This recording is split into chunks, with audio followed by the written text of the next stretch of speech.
दर्द का रिश्ता होता है। आप एक बार पापा जी को फोन करके पूछ लीजिए ना कि वो कब तक आ रहे हैं।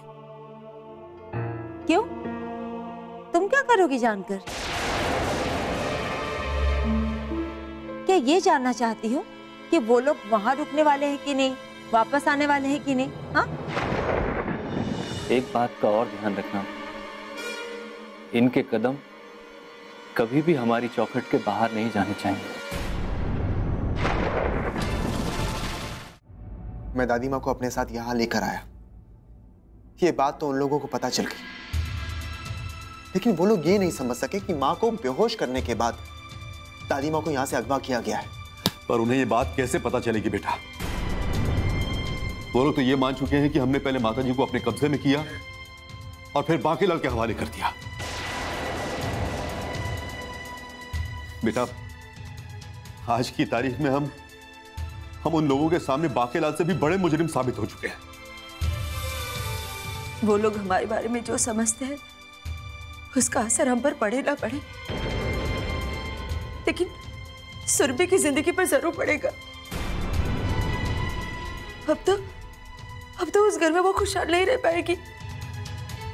हमने अनजाने में सुरभि की जिंदगी तबाह कर दी है। नहीं माँ, सुरभि को कुछ नहीं होगा।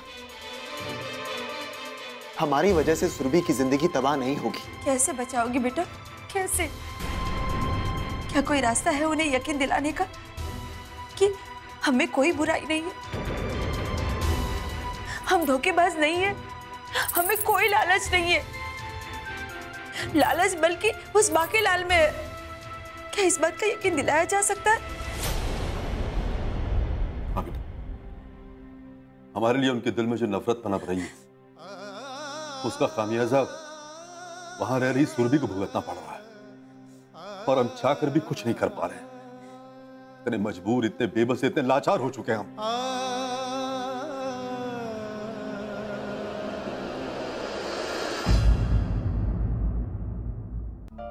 दीदी, अब तो आपके समझ में आ जाना चाहिए था ना कि इस लड़की का सच क्या है।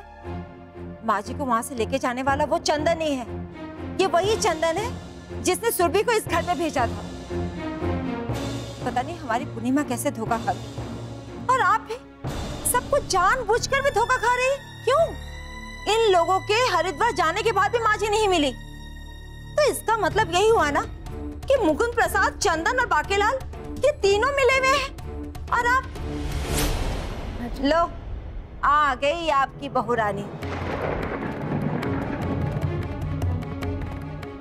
ऐसी ही बहू रानी को तो पलकों पर रखा जाता है, और ऐसी ही बहू रानी पर भरोसा किया जाता है। चाची जी, आपको जो कुछ भी कहना है कह लीजिए, लेकिन मैं ये बात नहीं मान सकती कि मेरे फूफा जी और चंदन भैया ऐसे काम में किसी का भी साथ दे सकते हैं। अरे बस बस, बहुत बखान कर चुकी हो अपने चंदन भैया और फूफा जी का। पता है तुझे? हाँ हाँ, तुझे कह रही हूँ। तुझे तो पता ही होगा ना, लेकिन अब हमें भी पता है कि माँ जी को लेके जाने वाला वहां से चंदन ही है, और फिर वहां से उसने माँ जी को बांकेलाल के हवाले कर दिया होगा। ठीक है ना? नहीं नहीं, ये नहीं हो सकता। सच तो यही है ना सुरभि, कि हॉस्पिटल के बाहर से चंदन माँ जी को लेकर गया था, और अब माँ जी चंदन के यहाँ भी नहीं है, तो जाहिर सी बात है ना कि बांकेलाल के हवाले कर दिया होगा उन्होंने माँ जी को, और मानने के लिए तैयार ही नहीं है। ये बात कोई अंधेरे में नहीं हुई है। चंदन माँ जी को वहां से लेकर गया, ये सबने देखा है और सबने कहा भी है। इसलिए बस करो, आप अपने फूफा जी का शराफत का बखान मेरे सामने तो मत करना, समझ गई तुम? मैं अभी यकीन नहीं कर पा रही हूँ माँ जी की। क्या यकीन नहीं हो रहा है? क्या तुम खुद को इस घर की बहू समझती हो ना, है ना? तो लो ये फोन करो चंदन को और पूछो अपने फूफा जी से कि माँ जी कहाँ है।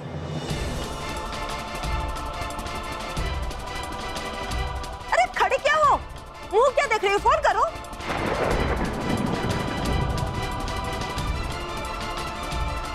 फोन करो।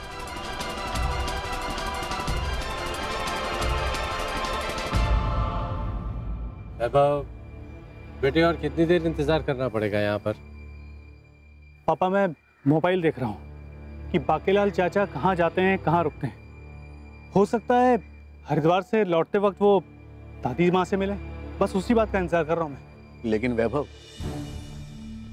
अब तक तो बाकेलाल बाजारों में ही घूम रहा है। हाँ चाचा, मैं सोच रहा था वो किसी खास इलाके में जाएंगे, लेकिन अभी तक वो बस स्टैंड नहीं पहुंचे।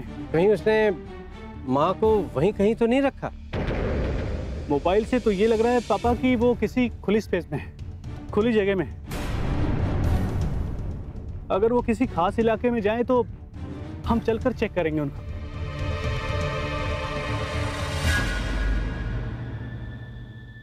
अरे अब क्या हुआ वैभव? लगता है ये किसी गाड़ी में हाईवे की ओर बढ़ रहे हैं। कहीं ऐसा तो नहीं ये दिल्ली वापस लौट रहे हैं? अगर वो दिल्ली वापस जा रहा है तो क्या माँ को मिलकर नहीं जाएगा? मुझे लगता है पापा दादी माँ को कैद रखने के लिए उन्होंने सारी जिम्मेदारी मुकुंद प्रसाद और चंदन को दे रखी है। हाँ भाई साहब, सबसे पहले आश्रम जाके उसने सारे मामलों को रफा दफा किया और अब वापस दिल्ली जा रहा है। हाँ चाचा, गाड़ी हाईवे तक पहुंच चुकी है। मुझे लगता है उन्होंने कोई टैक्सी ली होगी। अब क्या बोलते हो तुम लोग? क्या करना चाहिए? अगर वो यहाँ से चला गया है तो हमारे यहाँ रुकने का क्या मतलब है? आप बिल्कुल ठीक कह रहे हैं भाई साहब। बाकेलाल के वापस जाने का मतलब यह है कि अब वो पूरी तरह से निश्चिंत हो चुका है कि हम माँ तक नहीं पहुंच सकते। और ये सच भी तो है, माँ तक पहुंचने का कोई भी रास्ता हमारे पास बचा ही नहीं। क्या कहते हो वैभव? आप ठीक कहते हैं चाचा, हमें भी दिल्ली वापस ही लौटना होगा। चलो।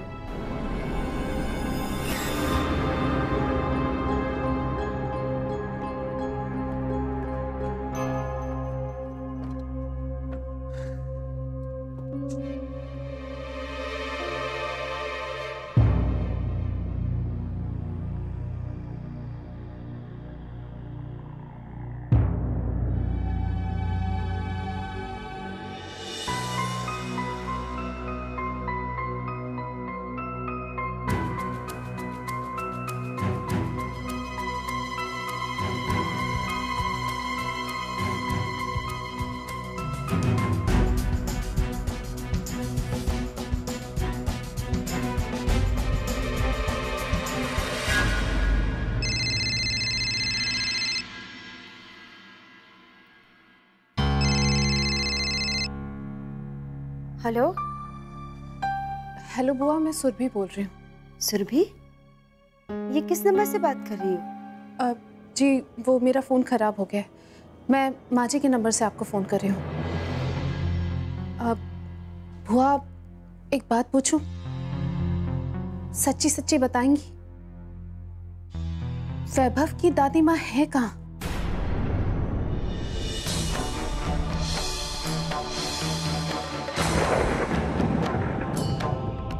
माँ जी को लेकर तो हम सब परेशान हैं सुरभि। क्या परेशानी है बुआ? या फिर सिर्फ इतना कह देने से कि आप लोग परेशान हैं बात खत्म हो जाती है? आप लोगों को क्या लगता है बुआ कि सच छुपा रह सकता है? ये तुम क्या कह रही हो सुरभि? वही कह रही हूँ जो सच है। आप लोग इस सच को क्यों छुपाना चाहते हैं बुआ कि वैभव की दादी माँ को चंदन भैया लेकर आए थे? क्या ये बात सच नहीं है? हाँ हाँ सुरभि, ये सच है। मैंने कब मना किया कि ये सच नहीं है? तो फिर आप बताती क्यों नहीं बुआ कि दादी माँ कहाँ है? आप लोगों की वजह से मेरा जीना दुश्वार हो गया है। सब लोगों के ताने सुन सुनकर बड़ी मुश्किल से दिन गुजार रही हूं मैं। और अगर ये बात सच है कि चंदन भैया दादी माँ को लेकर आए थे, तो फिर दादी माँ वहीं होनी चाहिए ना? ये बात सच है बेटा कि चंदन माँ जी को घर ले आया था,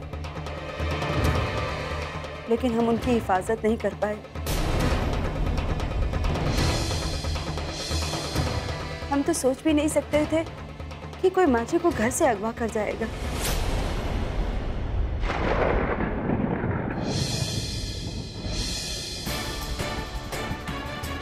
ये क्या कह रही हैं वो आप? क्या कह रही हैं आप? आपको लगता है कि आपके इस बात पर कोई विश्वास कर लेगा?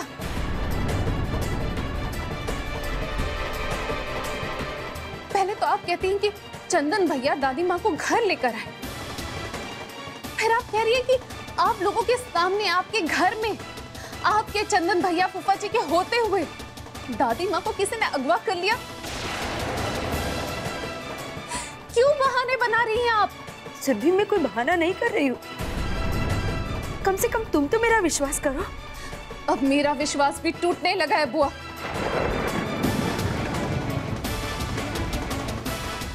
जो बातें आप बोल रही हैं, उससे विश्वास बनता नहीं है, विश्वास टूटता है। आप लोगों की वजह से मेरी जिंदगी भी तबाही के कगार पे है, और इसके लिए मैं आप लोगों को कभी माफ नहीं करूंगी।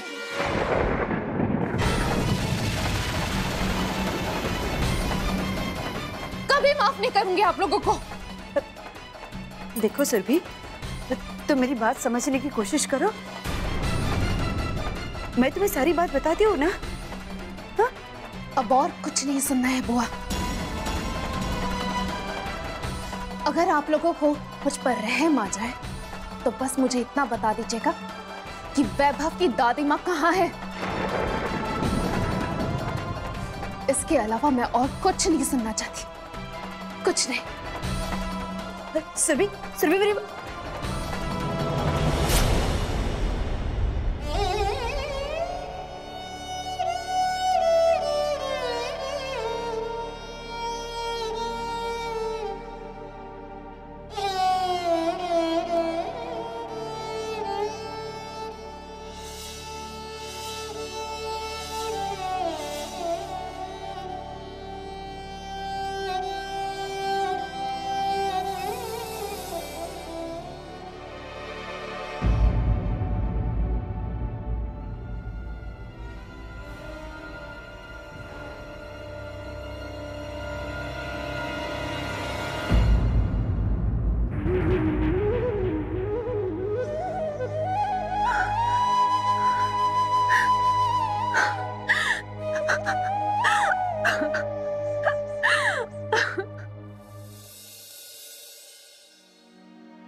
बाकीलाल मुकुंद प्रसाद को कैसे जानता है? और जब बात करानी थी मेरी, तो फिर पूरी बात क्यों नहीं करने दी? सच, उसी समय मुकुंद प्रसाद को मिलकर सारी बात बता देनी चाहिए थी। बड़ी गलती।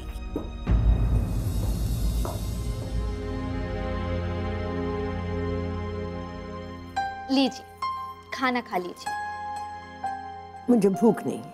अरे, कैसे भूख नहीं है? आप खाना नहीं खाएंगी तो रहेंगी कैसे? और भैया ने आपकी पूरी जिम्मेदारी मुझे सौंपी है। तुम्हें पता है कि मुझे यहाँ क्यों लाया गया है? नहीं, भैया ने बस मुझे इतना कहा कि आप यहाँ 1 महीने रहेंगे और मुझे आपकी देखभाल करनी है। हाँ, वैसे भैया ने मुझे एक बात कही, मैं आपको यहाँ से बाहर ना जाने दूँ। भैया ने तो बाहर पहरा भी दे रखा है।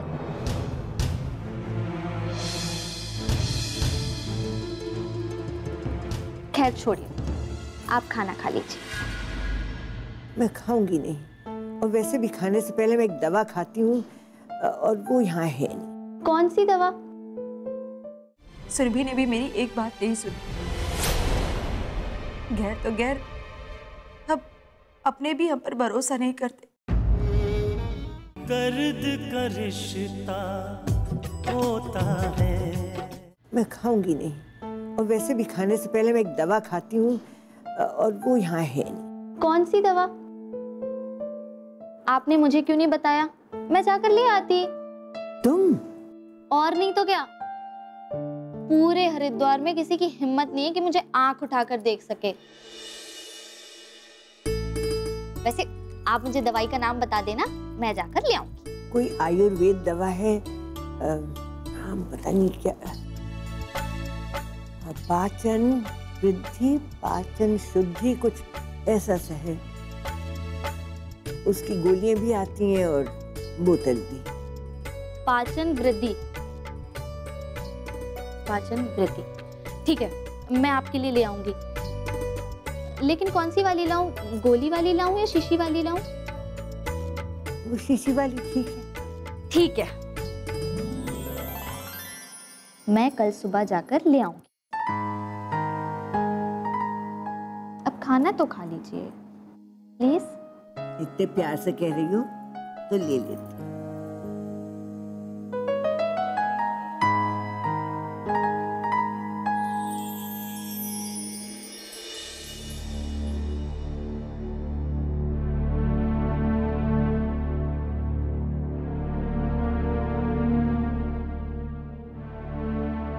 चलो माँ, खाना खा लो। मेरी इच्छा नहीं है बेटा। माँ, इस तरह परेशान होने से, दुखी होने से परेशानियां दूर तो नहीं हो जाएंगी। हाँ भावना, परिस्थितियां चाहे जैसी भी हो, हमें उनसे लड़ना तो पड़ेगा। इस परिस्थिति से हम लड़ भी लेंगे, लेकिन उस घर में मेरी बेटी कैसे लड़ेगी? हाँ, और अब तो वो भी हमें गलत समझने लगी है। क्या? हाँ बेटा, सुरभि का फोन आया था, अपने सासू माँ के नंबर से फोन कर रही थी। वो हमारी कोई बात सुनने के लिए तैयार नहीं थी। उसे भी यही लग रहा था कि हम गलत हैं, बेईमान हैं। मेरी किसी भी बात पे उसे भरोसा नहीं था। सुरभि का फोन आया और तुमने हमें बताया नहीं? मैंने सोचा कि पहले आप लोग खाना खा ले, बाद में बताती हूँ। सुरभि बहुत रो रही थी, बहुत परेशान थी वो। लेकिन माँ, आपने सुरभि को बताया नहीं कि... क्या बताती, क्या समझाती? उसे मेरी किसी भी बात पे भरोसा नहीं था। और वैसे भी कोई और होता तो भी यकीन नहीं करता कि कोई माँ जी को हमारे घर से अगवा करके ले गया। सब लोग तो यही समझते हैं कि तुम माँ जी को घर ले आए, और अब सुरभि भी यही मानती है कि तुम माँ जी को घर ले आए और हमने बाकीलाल के हवाले कर दिया माँ जी को। नहीं भावना। हाँ, सुरभि ने भी मेरी एक बात नहीं सुनी। गैर तो गैर, अब अपने भी हम पर भरोसा नहीं करते। कैसे यकीन दिलाएंगे उसे, कैसे समझाएंगे सुरभि को कि माँ जी को हमारे घर से ही कोई अगवा करके ले गया? कैसे समझाएंगे, कैसे यकीन दिलाएंगे आप? वो नहीं मानेगी। भावना, अब माँ, माँ,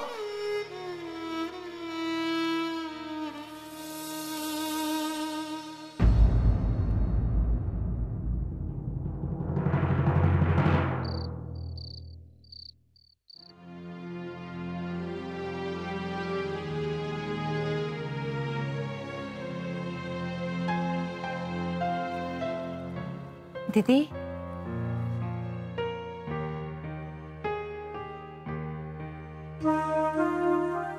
आप चिंता मत कीजिए, आ जाएंगे। चलिए बैठिए।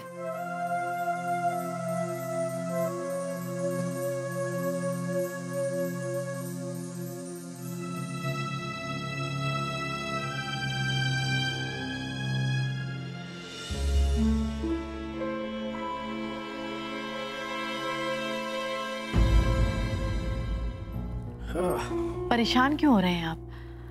देखिए, जो हो गया सो हो गया। आपके इस तरह परेशान होने से माँ जी मिल थोड़ा ना जाएंगी।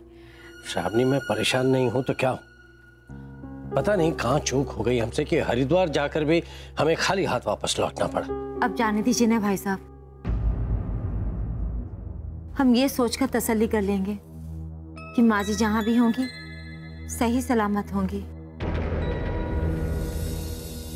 1 महीने बाद सही, कम से कम माँ जी वापस तो आ जाएंगी। इस बात की क्या गारंटी है भाभी जी कि बाकीलाल और मुकुंद प्रसाद माँ को वापस लौटा देंगे? जमीन अपने नाम करने के बाद ये भी तो हो सकता है कि बाकीलाल और मुकुंद प्रसाद हमारी माँ को कभी लौटाए ना। हमारी तो मजबूरी यही है कि उस वक्त हम उसका कुछ नहीं बिगाड़ पाएंगे, कुछ साबित नहीं कर पाएंगे।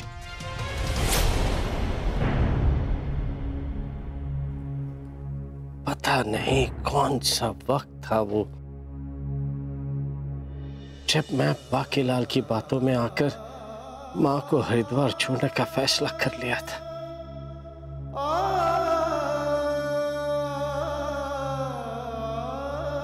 ये सब हमारे गुनाहों की सजा जो हमें मिल रही।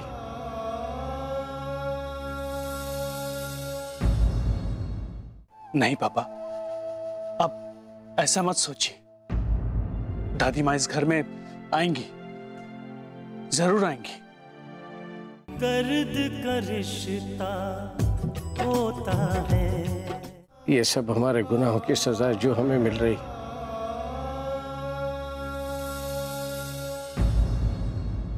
हमने तो सोचा था कि हमें कोई जायदाद नहीं चाहिए, कोई जमीन नहीं चाहिए, बस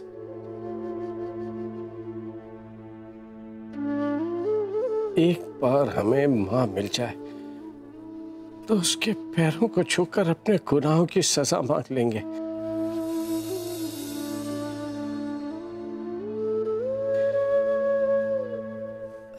पता नहीं ऊपर वाला हमें मौका देगा कि नहीं देगा। नहीं पापा, अब ऐसा मत सोचिए। दादी माँ इस घर में आएंगी, जरूर आएंगी।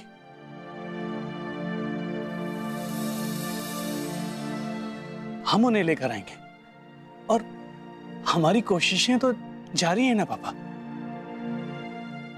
और कोशिश करने वाले कभी नहीं हारते, जीत उन्हीं की होती है। हाँ भाई साहब, ऐसा तो नहीं हुआ कि हर बार बाजी बाकीलाल के हाथ की लगेगी।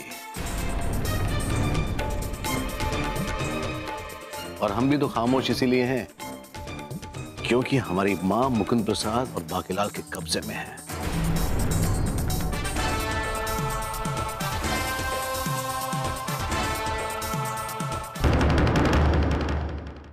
आपको मेरे ऊपर जरा सा भी यकीन नहीं है? किस बात का यकीन करूं तुम पर? किस बात का? अब मैं या इस परिवार का कोई भी तुम पर यकीन कर धोखा नहीं खाना चाहता है। बहुत अच्छा मोबाइल है ये। अच्छा, सुरभि को पसंद आ जाएगा। सुरभि, तुमने ये मोबाइल सुरभि के लिए मंगवाया है? हाँ,